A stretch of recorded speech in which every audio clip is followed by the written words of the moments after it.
জয়গুরু শিখামা, শোনা যাচ্ছে? আগে শোনা যাচ্ছে। হ্যাঁ। প্রত্যেককে আমার রানন্দিত জয়গুরু। আগে আপনার সাথে যখন আমার পরিচয় হয়েছিল কিছুদিন আগেও, তখন এটা চোপনা সৎসঙ্গ কেন্দ্র ছিল। আচার্যদেব দাদার আশীর্বাদে সেটা সৎসঙ্গ বিহারে পরিণত হয়েছে। নাম নাম দিয়েছেন আচার্যদেব দাদা বিহার, সৎসঙ্গ বিহার।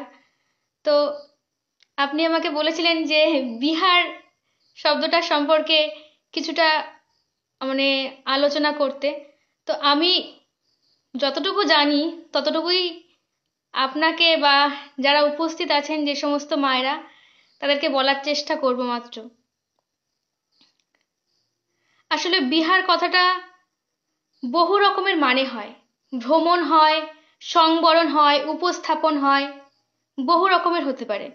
কিন্তু যেহেতু এখানে সৎসঙ্গ বিহার, সেহেতু অনেকেই মনে করেন যে শ্রী শ্রী ঠাকুরের সৎসঙ্গ যেহেতু তৎকালীন বিহার রাজ্যে ছিল, সেই কারণে সৎসঙ্গ মন্দিরের নামের শেষে বিহার কথাটি জোড়া হয়েছে।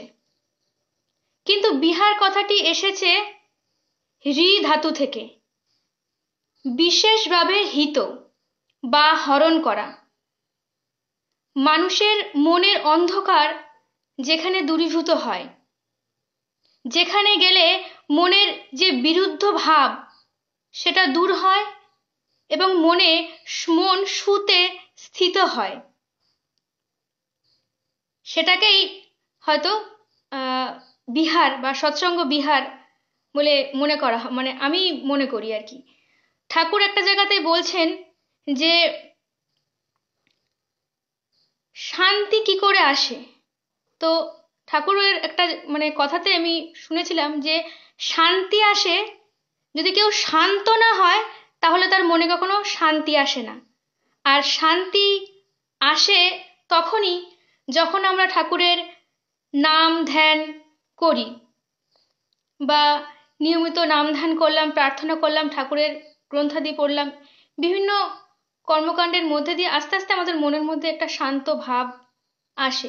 কিন্তু এই যে নাম ধ্যান, ঠাকুরের নাম ধ্যান আমরা করব কি করে, করার ইচ্ছাটাই বা কেন হবে? যদি না আমরা ঠাকুরকে ভালোবাসি, তাহলে তো এটা করার ইচ্ছা জাগবেই না।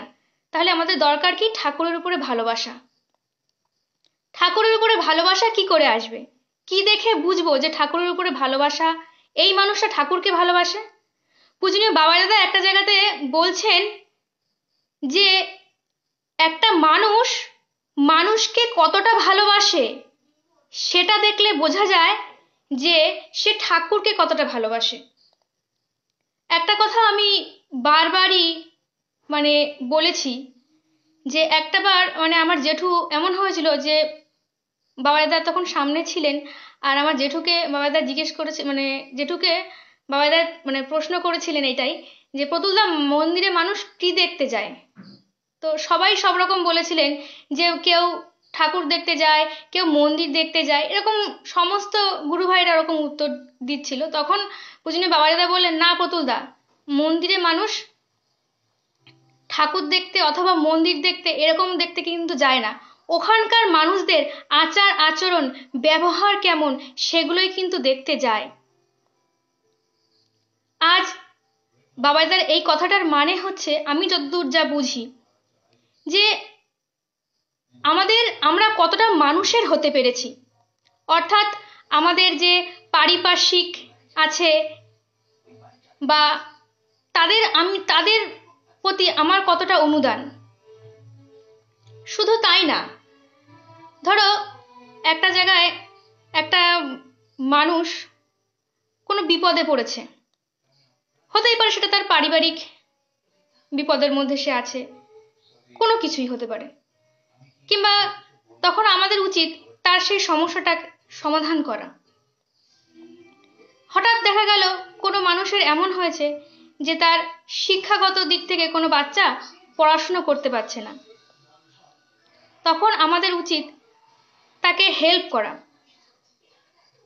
এমনও হতে পারে হয়তো কারোর ডাক্তারের প্রয়োজন, সে টাকার অভাবে হয়তো ডাক্তার দেখাতে পারছে না, উচিত তাকে সুপরামর্শ দেওয়া এবং তাকে ডাক্তারের কাছে নিয়ে যাওয়া। এরকম বিভিন্নভাবে বিভিন্ন মানুষের সমস্যার সমাধান করা। শুধু তাই না, পূজনীয় বাবা দাদা এই লকডাউনের মধ্যে আমরা দেখেছি পশু পক্ষীর জন্যও খাবার দাবার তিনি পাঠিয়েছেন। তো আমাদের উচিত, যদি এমন হয় যে মন্দিরে কখনো কোনো পশু বা পাখি এসছে, তাদেরকেও খাবার দাবার দেওয়া, তাড়িয়ে না দিয়ে। ঠিক এই একই রকম ভাবে যদি আমরা একে অপরের সমস্যার সমাধান করি, এরকম একই রকম ভাবে বিভিন্ন মানুষের সমস্যার সমাধান করি, এবং আমরা যদি মনে প্রাণে এটা মনে করি যে আমরা ইষ্ট কাজ করব এবং আমরা প্রত্যেকের সেবা করব, প্রত্যেকের সমস্যার সমাধান করার চেষ্টা করব, তাতে কেউ আপনাকে ভূত বলুক বা কেউ আপনাকে ভগবান বলুক, যে যাই বলুক না কেন, আপনার মনটা যেন সবসময় এটাতেই ন্যস্ত থাকে যে এটা ইষ্টের কাজ। আমাকে যে যাই বলুক না কেন, এটা ইষ্টের কাজ, আমার ঠাকুর এতে খুশি হবে, তাই আমি করছি। তো এইরকম ভাবতে ভাবতে, এইরকম করতে করতে আস্তে আস্তে আমাদের ঠাকুরের প্রতি ভালোবাসাটা গভীর হয়, অর্থাৎ ঠাকুরকে আমরা আরো বেশি ভালোবাসতে শুরু করি। আর ঠাকুরকে যখন আমরা আরো আরো বেশি ভালোবাসতে শুরু করব, তখন সেই ভালোবাসা থেকেই তখন মনে হবে, না, ঠাকুর তো বলা আছে ব্রহ্ম মুহূর্তে ইষ্টবিধি করার কথা, ব্রহ্ম মুহূর্তে ঠাকুরের নাম ধ্যান করার কথা, ঠাকুরের বই পাঠ করার কথা। তো আমরা তখন আপনি আপ সেগুলো করতে শুরু করব, এবং যত বেশি আমরা ঠাকুরকে ভালোবাসবো, এটা মনে করব, সমস্ত মানুষের তথা জীবজগতের কল্যাণের কথা ভাবতে শুরু করব, তখন আস্তে আস্তে ঠাকুরের প্রতি আমাদের ভালোবাসা বাড়বে।